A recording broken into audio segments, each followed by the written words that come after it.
अनेकों बार तुम्हें समझाया, नहीं समझ में आता कि महादेव तुम्हारे साथ छल कर रहे हैं। क्यों समझ में नहीं आता तुम्हें सती कि ये सब एक षड्यंत्र है? तुम्हें पिताजी के विरुद्ध हथियार बनाया जा रहा है।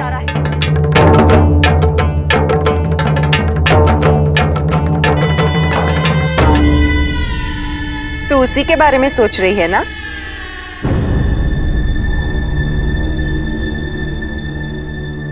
ये आप क्या कह रही हैं? फिर से वही बात?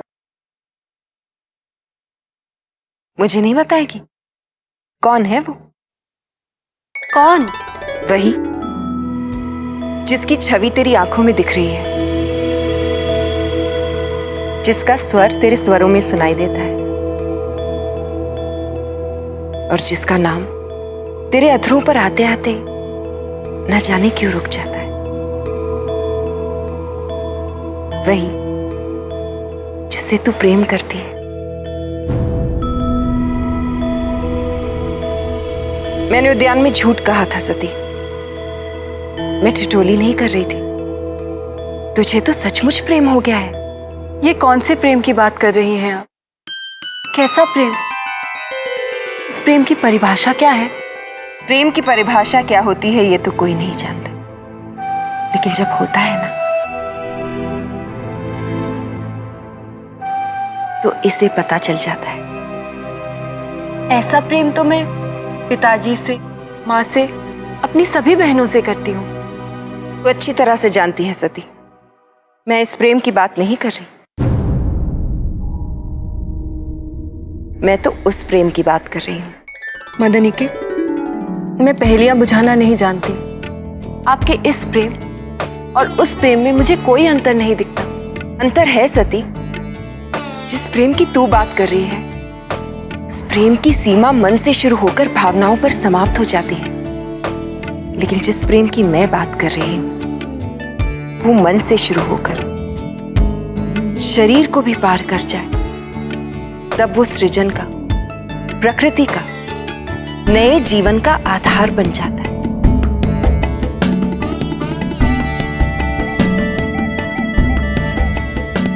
मैं इस प्रेम की बात कर रही हूं।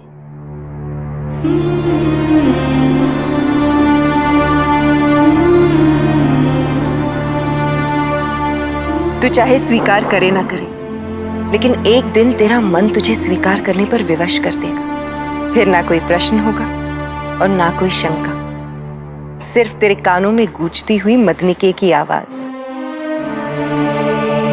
लड़ ले तुझे जितना भी लड़ना है अपनी भावनाओं से, लेकिन एक दिन तो तुझे हारना ही है। हार तो तू अब भी रही है।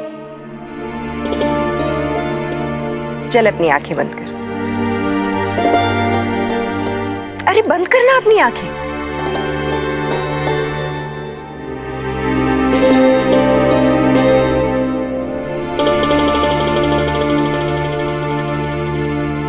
और अब बता मुझे, कौन दिखाई दे रहा है?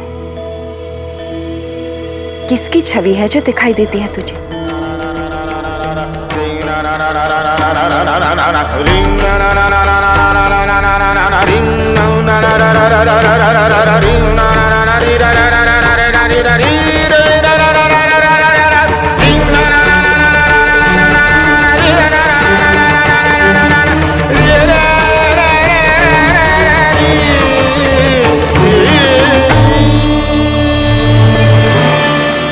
कोई नहीं, कोई नहीं,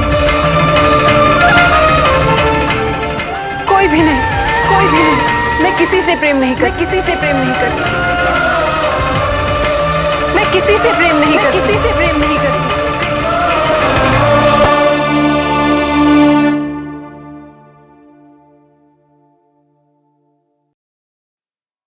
आप तीनों सप्तऋषि आज एक साथ कैसे? महादेव, प्रजापति दक्ष ने आपको महामंडल की बैठक में आमंत्रित किया है।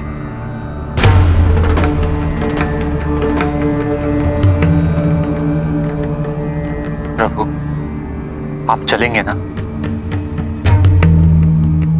ऐसा पहली बार हो रहा है प्रभु कि प्रजापति दक्ष साम्यावस्था की बात कर रहे हैं।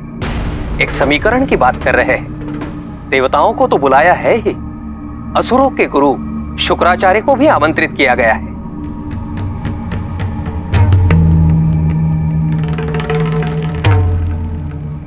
महामंडल की बैठक जहां प्रस्ताव रखे जा जाके चर्चा होती, नियम बनाए जाते और फिर वही नियम पक्षपात का आधार बनते, जिनके कारण देवता और असुरों में युद्ध होता है।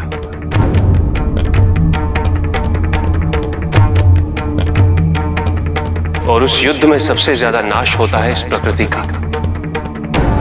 ये भूमि, ये वन, पशु पक्षी, जीव जंतु, न जाने कितनी बार इनका विनाश होता है। और फिर एक और महामंडल की बैठक बुलाई जाती है शांति वार्ता के लिए।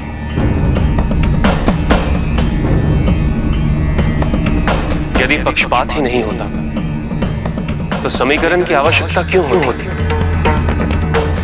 साम्य अवस्था की बात क्यों उठती? पहले अत्याचार, फिर उपचार। ऐसी नीति का मेरे लिए कोई महत्व नहीं। प्रभु, यदि आप आएंगे तो सब धन्य हो जाएंगे, सब आश्वस्त हो जाएंगे कि शांति और सद्भावना हेतु की जा रही पहल अवश्य सफल होगी। शांति और सद्भावना के लिए भारी महामंडल की बैठक की आवश्यकता नहीं है। आवश्यकता है तो अपनी महत्वाकांक्षा, अपने स्वार्थ, अपने अहंकार और अपने लोभ की बैठक बुलाकर उनको शांत करने की, उन पर नियंत्रण रखने की। अगर ये संभव होता प्रभु, तो सब शिव नहीं हो जाते। कोई और कारण ना सही, ये सोच के तो चल सकते हैं ना कि इस महामंडल में आपकी उपस्थिति हमारे लिए सर्वोच्च महत्व रखती है। इस निमंत्रण को हमारी प्रार्थना समझ के स्वीकार कर लीजिए। ठीक है, मैं ये निमंत्रण स्वीकार कर लेता हूं।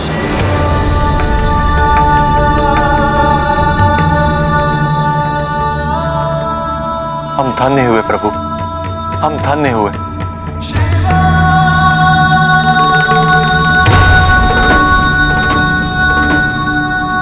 किंतु